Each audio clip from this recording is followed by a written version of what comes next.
projet, c'était un projet sur c'est un travail sur le devoir de mémoire et de citoyenneté et qui est pour but à la fin de notre projet de faire une rencontre avec les jeunes Allemands d'Igensdorf. On était 6 avec Miled. Et combien de filles, combien de garçons?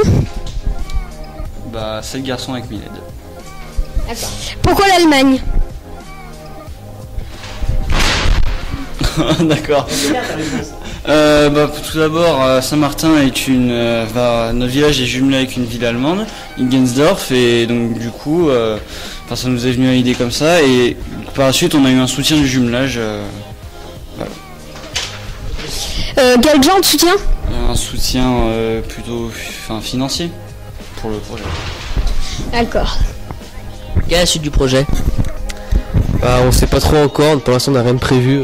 Ouais, après peut-être il y aurait quelque chose dans l'avenir, mais pour l'instant... Pour l'instant il n'y a rien de prévu, on va rien faire. Quelqu'un vous a-t-il assisté pour ce projet? Pour le projet, il y a eu Miled, d'autres intervenants de la MJC, et des fois on était tout seul pour s'occuper des différentes actions. Ouais, c'était des animateurs. Merci. Quels ont été les différents partenaires de ce projet? Pour payer le projet, il y a les parents. Il y a eu une partie du concours qu'on a gagné aux jeunes de... C'est quoi? Le Crédit Agricole. Et c'est tout au niveau de l'argent. Ah oui, il y a eu le jumelage aussi. Et les actions qu'on a faites avec MJC, tournoi de foot, vente de lampions. Et filme-moi, tu filmes là toujours? Donc vous avez mené toutes ces actions, des actions qui vous ont rapporté de l'argent, et si je comprends bien, le but du jeu ça a été d'aller en Allemagne, et en Allemagne, une fois là-bas, quel était l'objectif? Du tourisme, faire la fête, échanger avec des personnes? Est-ce que vous pouvez nous dire en quelques mots votre programme sur les quelques jours que vous avez passés? À Munich, on a fait des musées, on a fait des visites, et on a fait des soirées, on a vu un match de foot, on a visité un stade de foot, et ouais,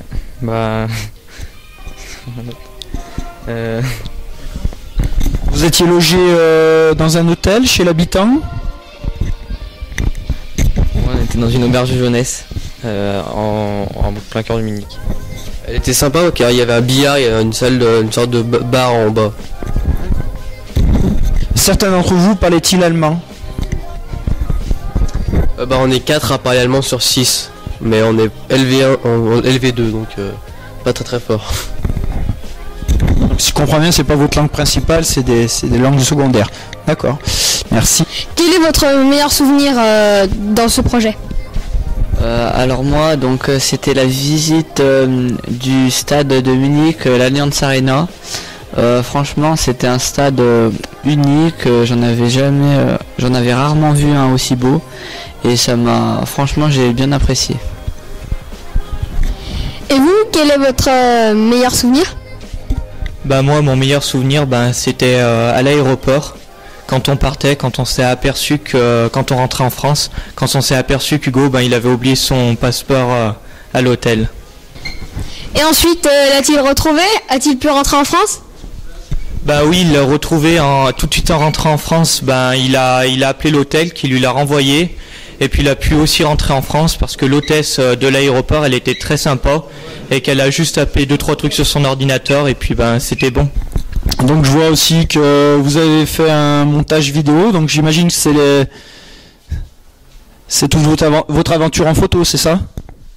Voilà, c'est ça, toute notre aventure, des photos prises par notre accompagnateur, Miled, voilà. Et donc là par exemple c'était une visite d'un musée allemand qui s'appelle le Deutsche Museum, et on a bien aimé.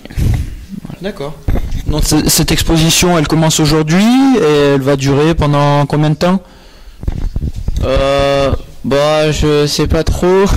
Pendant un mois, voilà, on vient de me communiquer l'information. Pendant un mois elle restera Donc je vois que vous êtes en pleine exposition. Est-ce que c'est la finalité du projet? Est-ce que c'est la fin de votre aventure? La fin en quelque sorte, là on a fini le photomaton. Donc on a une exposition avec plusieurs personnes qui vont venir. Donc on a des élus à la mairie, le maire, puis qui d'autre, le jumelage. Oui, vos familles aussi, donc j'imagine. Donc là, on voit qu'il y a pas mal de photos, même essentiellement des photos. C'est une exposition photo, c'est ça? Oui.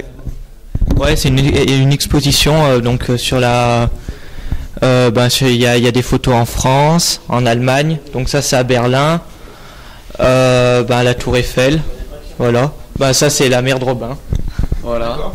Et après, là, il y a d'autres photos sur la guerre, des personnes qui ont choisi des fonds de guerre ou d'usines Donc c'est des photomontages. En fait, tous ces gens-là, ils sont pas venus avec vous.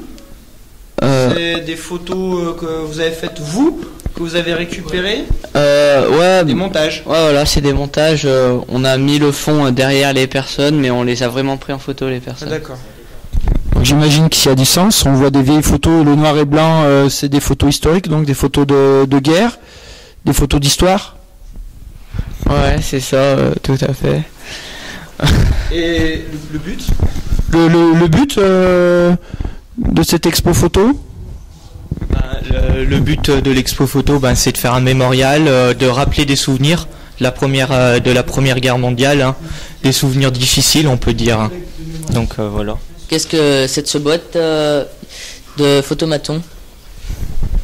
Donc l'objectif de ce photomaton, c'était de pouvoir prendre en photo des personnes françaises et allemandes lors du jumelage, donc qui se déroulait ici. Donc on les prenait en photo, donc on les prenait au fond.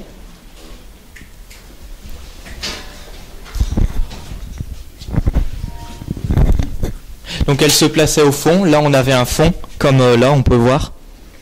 Il y avait l'appareil photo ici. Et elles défilaient une par une pour se faire prendre en photo. Ensuite, on demandait ce que l'image leur faisait ressentir. Et puis pour pouvoir après faire l'exposition photo. D'accord. Donc en fait, les fonds qu'on voit ici, c'était des fonds qui étaient à l'intérieur du photomaton. Oui, les fonds étaient à l'intérieur du photomaton, sauf que on a eu un problème de format, donc on a dû faire un Photoshop. Donc on a repris les fonds et puis on a amélioré tout ça. D'accord, merci.